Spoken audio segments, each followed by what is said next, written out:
Welcome back to Daybreak. Many thanks indeed for staying tuned. We're taking a look at some of the big stories in the paper this morning. We've been talking about the top story on the front page of the Daily Nation, top judge to be arrested over sleaze.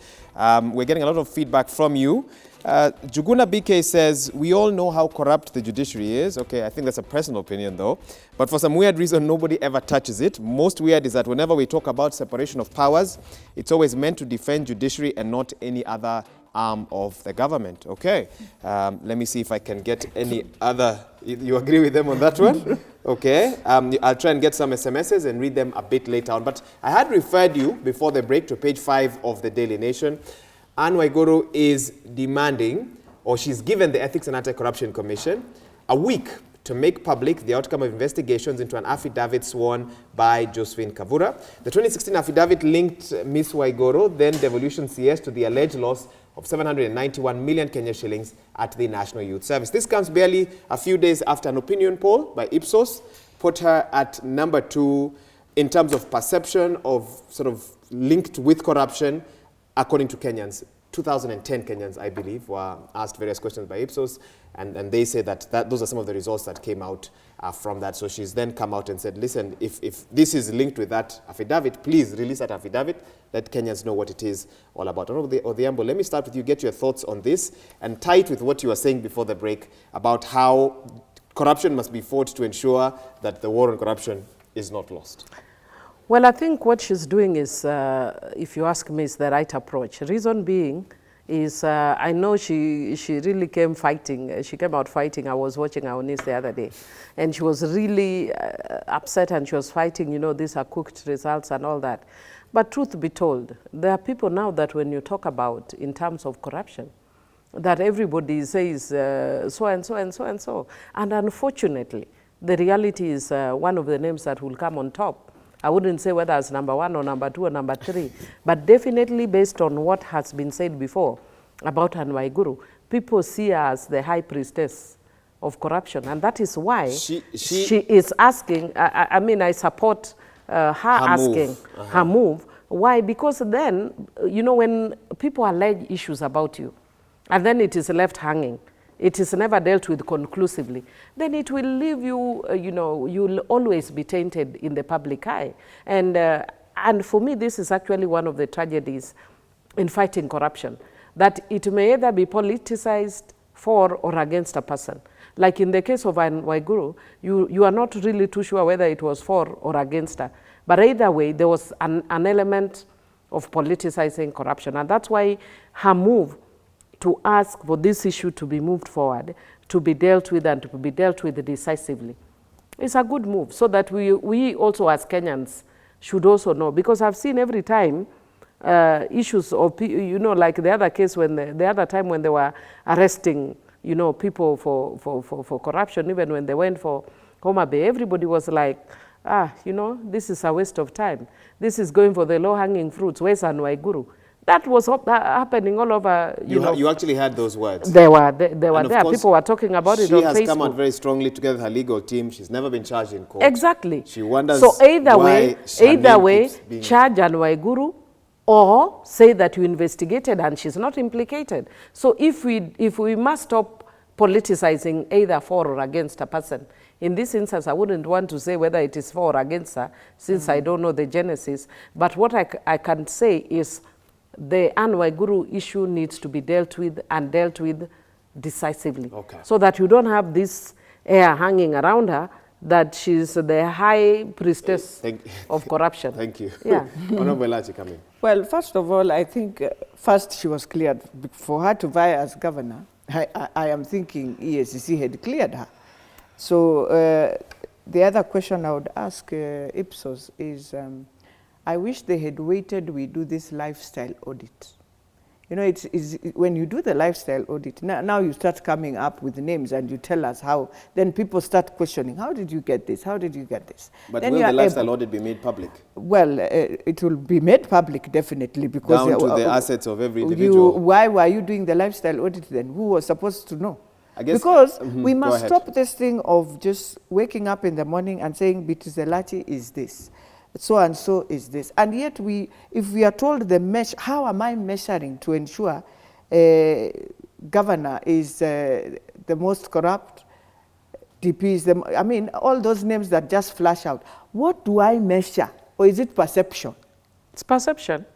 So if it's So perception... how do you define perception? Yes, how do you define it? Because this is, a court is facts.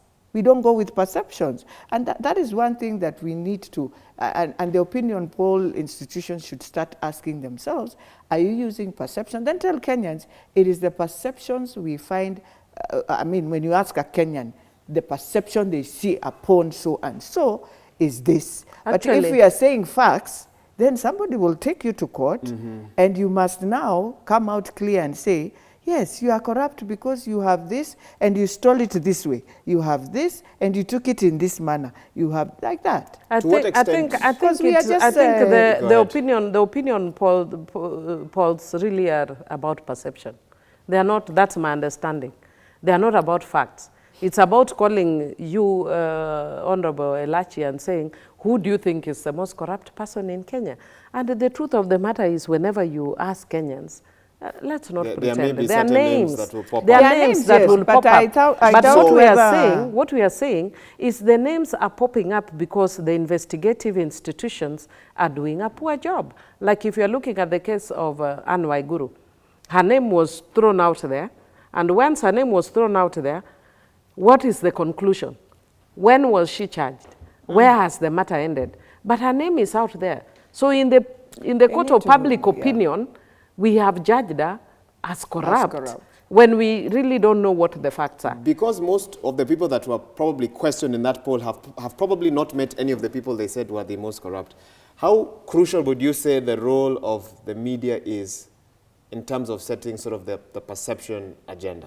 Because people will only see certain individuals on their TV screens. Well, of course, the media plays a very significant role because you report news that are facts that are brought before you. Like, for instance, now that Anne Waiguru is saying the release report on Kabura affidavit in 7 days. If you didn't report it us, we wouldn't know. Or now that you are talking about a judge who is likely to be, you know, arrested if that happens. or charged. Unless you told us, we wouldn't know. So yes, to that extent, the media plays a very significant role. And I would want to believe that largely the media reports what the facts that as are given to them. And I will go back to the same issue, that EACC is failing us. And they are failing us because you cannot brand people's names and then disappear. If you have said that's what happened. If you've said Anne Waiguru is corrupt, we want to know what is the evidence, what are the facts, has she been charged, what was the outcome? Because otherwise, let me not cheat you, this air will always hang over the head of Anne Waiguru. Let me give you another example. I've been a victim, albeit in a very small manner. That one day I'm relaxing and I see the papers and I'm told. And I was one of the cheerers on of the president on the issue of corruption. Then I open the papers and I see, Parliament, part of the list that we are cheering the president on of people who are supposed to be corrupt. Then they take the entire agriculture committee that I was a member of. Okay? And it was taken to EACC. To date, nothing has been done about it. So even for me, I would be interested to know. What happened to that matter? What happened to that matter? Okay. As Millie, I would be interested to know what was the corruption allegation, how far is the investigation, who was found culpable, have they been charged, and if it was just somebody screaming for no reason, then we should also follow them. Like in this case, actually, Honorable Washiali apologized because it was his own way of trying to look for votes by telling his constituents, well, we have corrupt people. He publicly apologized? He apologized to the committee. Okay, over that matter, Honorable Elachi, come in. Well, for me, I would want EACC to close the matter of the governor of Kirinyaga, because it is not fair. You have gone through this process, you have come, you have vied, I am now a governor, and you still follow me with something that we had, it was out in the public, we were supposed to deal with it and finalize it. By the time you're clearing me, because it's the same EACC that says, I am clean to go to vie. So does it mean EACC just cleans for the sake of doing it? Or are we serious about these things we normally return? There are questions about Miguna. Yeah. How he was, there are questions, although, on that note. Yes. I also had a lot of questions, queries, and asking, why do we wait until then you make your institution look as if you're not doing the right thing. It's more reactive than proactive. Yes, because if you have cleared so-and-so is right, then his name is not supposed to be found. You should give us new cases now of the governor, but not a case that was there before she went into elections. You are to stop her. If the institution was serious, you either say you are still under investigation, and not just her. Many others were there, and they were cleared to go and vie. So those are questions we need to ask. Are we serious? Or pressure, you are given a lot of pressure by politicians until you are unable to do what is right. Is that what you're trying to tell us? EACC has been really listening to pressure from politicians. They should not. So they've not really been doing their work. Yeah. Because if you actually look at the people that are being arrested now, they've been very small people, if you could say so, yeah, in the fight against corruption. Small fish. Yeah, small fish. So if in the fight against corruption, nobody should be spared. It should be small fish plus big fish. All fish. It should be just the way the Bible says, corruption, evil is evil. Does not matter what type, evil is evil. Evil is evil. And it has equal measures to God's eyes. It does not matter whether it's small. So if you are taking the one who has taken a chicken, a goat, then a cup, chair. I remember Shosho in Siaya one time. She was being taken because of some chairs the son or the son, I think one of the grandsons had taken. And the Shosho was in court with the chair. So why are we joking with this? And why we find ourselves in all these problems? Kenyans, we have two hearts. We have a heart of, we want to go, and then we have a heart of woye. So this heart of woye that comes after, we start feeling sympathy, then in God's eyes we are not doing right. Because what I always say, in every institution that I'm given at that time, or somebody is given, it is for you to manage it and ensure you transform lives. I believe why people will wonder, Millie will survive, Mheshimiwa will survive a bit. It's because since she took over, as a nominated to today where she is, there is something she does that the better people feel. She has transformed us. And that is all you go there. You don't go there for anything else. I think the best you come out from an institution is that I have run with this institution. I have left my legacy. What legacy am I leaving? And that is why it is very sad, even when I see my whole team being taken. It is because when you arrive in an institution and you are new, people think a lot of things. And I remember when I walked in, I said, let us try and do things the right way. Just transform yourself. If you have been doing this, I don't want to know. Move from that to the best way of doing things. But when people start acting on you with arrogance, pride, and intimidation, and they feel, do you know, Madam Speaker of Nairobi, when I realized I am going to fight because of their having a vehicle to take myself. And you're referencing the issues in the Nairobi County Assembly. I decided, why I have a vehicle, and I think I need to go to work. But Mheshimiwa, can I ask you a question? Did you believe, again, if you say that, if you told them that what you've been doing, I don't want to know, adopt this new way, but some ask, can a leopard really change its spots?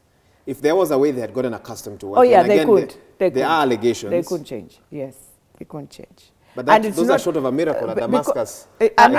Saul becomes Paul. The Saul becoming Paul is possible when people know there is punishment. Yes. Okay. It's because we have embedded this culture of impunity. Yes. We know we can get away with murder.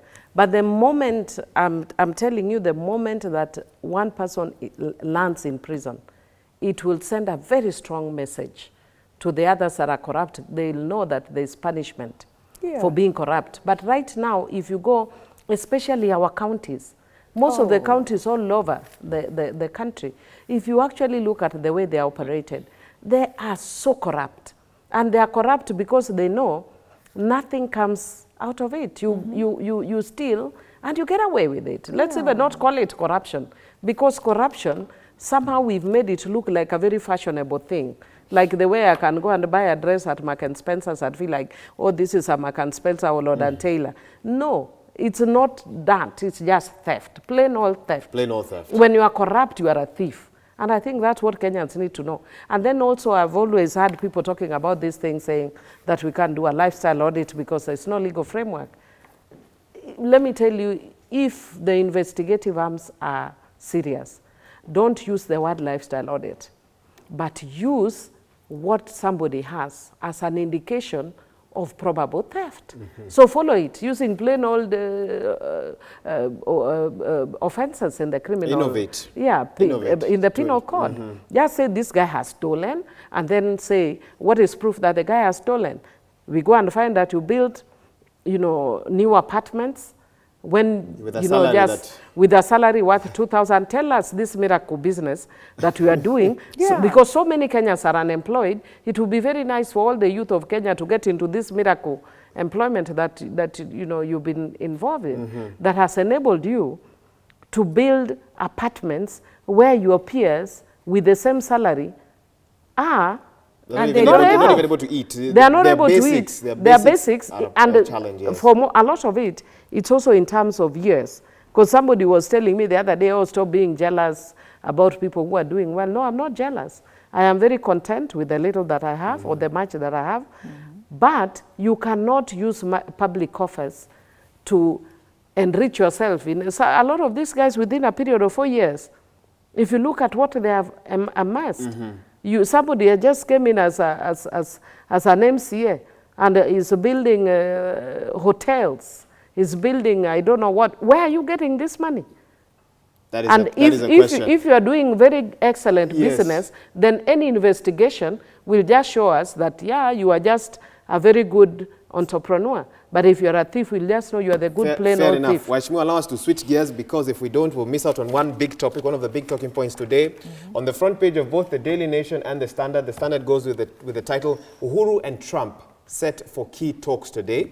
While the Daily Nation, Uhuru meets Trump, but what is the deal? And I want us to focus on how the Daily Nation takes a look at it. What is the deal? Today's meeting will be the first by President Uhuru Kenyatta at the bilateral level. It's the only second formal meeting for an African leader at the Trump White House. And of course, it will be the start of several high-level meetings, because after the meeting with President Trump, he will meet with British PM Theresa May in Nairobi on Thursday, before meeting Chinese leader Xi Jinping, tongue twister there, in Beijing during the China-Africa Summit. Honorable, let me start with Honorable Elachi on this one. What is the deal? Well, the deal is that my president should know he's meeting a businessman called President Trump. So he should wear his business hat. He has to wear his business hat to ensure, first of all, you survive with your EPZ, your AGO agenda, because that is where Trump is going to push him so much. He is going to push to bring the road. You must know how to balance your road with your standard gauge railway. He's going to push. And you support the road? We support the road, because we are saying, if Kenya is moving to another level, I will support the road, and I'm hoping the Americans are coming to give us a high road, not again where we are starting to pay people money for their land, I don't know for what, then you drag the whole process, then we end up having our bilaterals into a lot of conflict. The way I see, we have a lot of conflict with the bilaterals of China at the moment. So I am hoping it's a deal where you understand, it's a clean deal. It's not a deal where people are putting on gloves that one day they will go with your Lamu port. Because in the one for China, I think my president has to be clear what you want to talk with China. Look at the trade imbalances that we have. We also have imbalances trade. Try and plead with President Trump that you have your first airline flying all over non-stop to New York. Are we able to bring in flowers? We will not just be sending passengers. We want to see cargo now moving also to the U.S. I know we have the challenge of AGOA, because they'll say either we put it through an AGOA process also, even the flowers, but it will be better to see. We want to see in China, number one, our goods now going to China, because the trade that we have with China is the imbalance is so high. So the gap is so huge. We want to see them accepting some of our foods, not just, I understand there was one who really wanted our macadamia. But but you know, we also have a problem as Kenyans. When we are a monopoly of a business, we don't like opening up for others to do. What happened with the macadamia issue? The macadamia issue is a very interesting left story. Us hanging there. That the Chinese investor came in, bought the macadamia from the farmers with a better price than our own Kenyan what they buy. And when he was about now to export, can you imagine? He was frustrated with our guys at customs and all over because of our own guy here, and he had to take it back to sell it to the people. Within Kenya? Within Kenya. He could not export. My He could goodness. not go with it to China. Okay. And he had to just leave. I mean, it is very frustrating because now the farmers had thought, oh, we've gotten another angle where we can be selling directly to somebody. Now you've come, you have blocked because the laws, I don't know which law, but they say there's a law that says so-and-so is the one who's supposed to do this trade and to import. We are in a liberal country. We've liberalized trade all over the world. I think Kenya should come out of that and just leave farmers to enjoy. Trade with whoever trade they want to trade with. And also give an opportunity to young people to learn to do this business. Because I know all these billionaires are the old ones, and I'm sorry to say that in the morning, but it is true, they are our fathers. They must hand over to young people to understand to do this business. Come in. Well, what I can tell you is from, you know, the series of meetings, it clearly shows that it's a crumble for Kenya. And just like the colonial times, we must be very careful. You know, America and Trump is very clear about the agenda of America first. I would want our president to also note that it should be Kenya first, always. The same way for Trump, it's America first. For Kenya, it is Kenya first. Whether it is with the Trump, the Chinese, or the British, each of those nations is facing their own, you know, challenges. We know the challenges Trump is facing, you know, in the U.S. We know the challenges, you know, the Britain is facing with the Brexit and looking for new opportunities. We know, for instance, China feeling you know, feeling like the, you know, the new kid on the block in Africa and not wanting to cede that new role. And so there is really a scramble for Kenya. And in that scramble, the president should know that currently we are overburdened. We are overburdened, we owe too much. Our children, you know, and grandchildren will owe too much. And we can already feel the impact. And hence, anything that may look attractive, we need to do a cost-benefit analysis.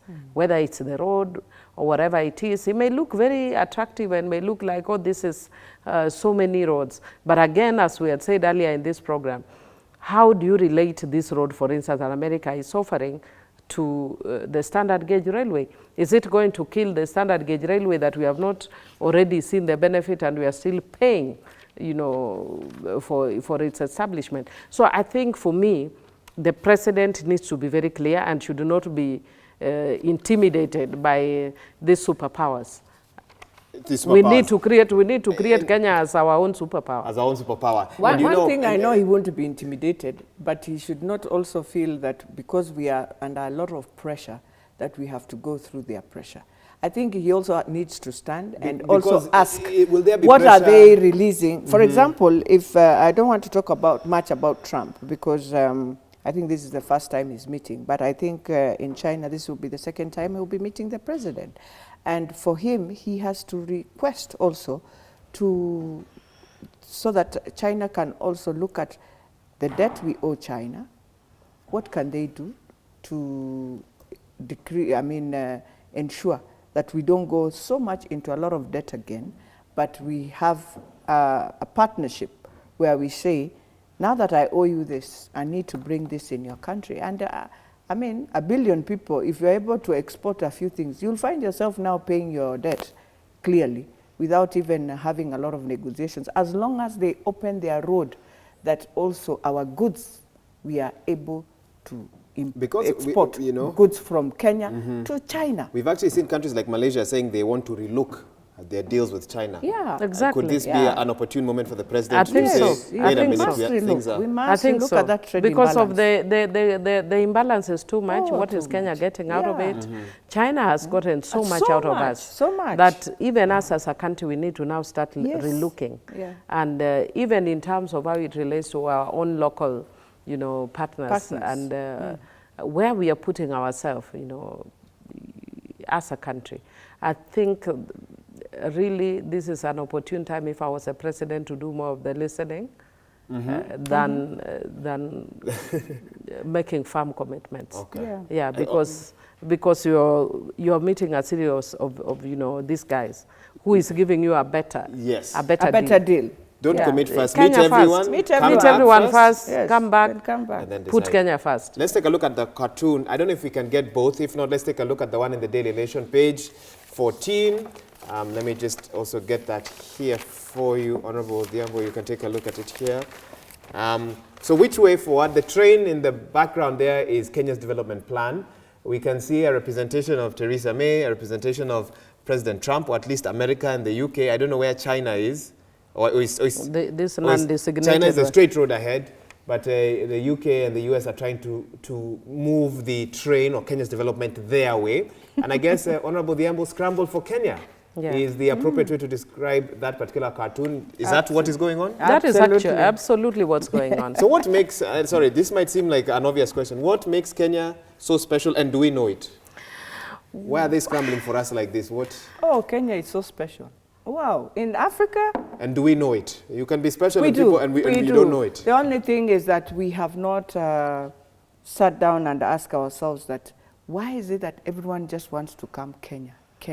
Even within the regional blocks, you find that as much as people fear us because we are very aggressive, we are very aggressive as a people, very aggressive.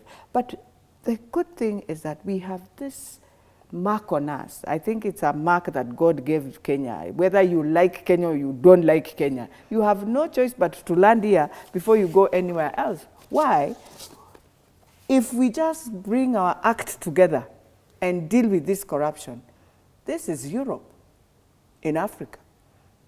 Because you come in Kenya, the hospitality you get, the first thing you enter into a country is the attitude you receive. That attitude gives you either two things. I am entering a country where I know I am able to find people who will walk me around quickly and get what I want. Or you enter into a country where people just look at you and you're wondering, why did I just step in this soil? But Kenya, when you arrive at that airport, and especially of late, and I want to thank those girls of KQ and the Kenya Airports Authority, and I hope they will continue with the same, as much there are many other things they need to deal with. But that hospitality entering and just people taking you through, and the knowledge we have. I mean, look at our resource, our gold in Africa is the people. You've taken yourself as a country where our only human resource is education. And that is what has driven our country.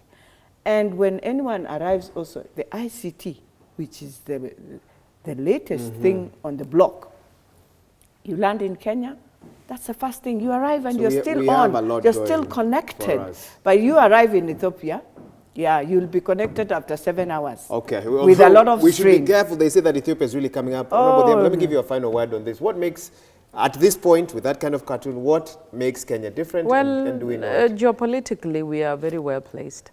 And, we have a history over time that, all the countries around us have been fairly unstable.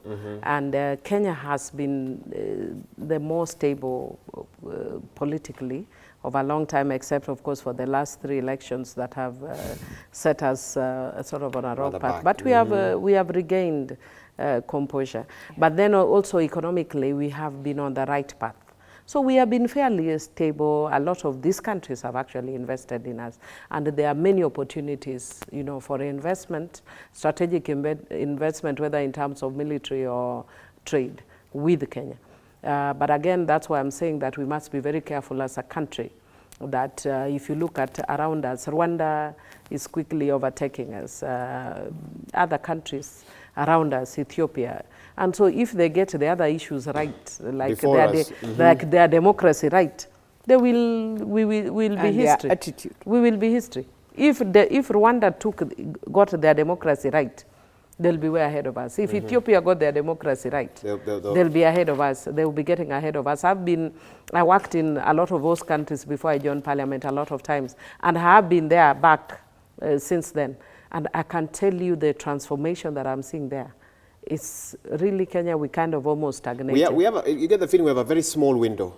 Yes. If we don't get it right. If we don't get it right, we will be overtaken by events. Okay. And Kenya must put its act together. And that's why you're seeing all these guys are very keen on pushing their, trade and military interests around Kenya. Okay. So I think Kenya must get its act together. If you want to come in, you want to do trade with us and blah, blah, blah. What is in it for us as a country? We cannot have an imbalance. It must be Kenya first. That's a good question to wrap up this discussion with, and for Kenyans to ponder on even as they begin their week. Honorable Beatrice Alati, thank you for joining us this morning. Honorable Millie Odhiambo, thank you to you as well. And to you who's watched this paper review, asante sana. Thank you for your feedback as well. We'll be taking a short break, but before that, let me hand you over to Joy Muthengi. She's got a traffic update, possibly even a chit-chat with Kimani Mbogwa, our man on the ground, wherever he is this morning. Joey,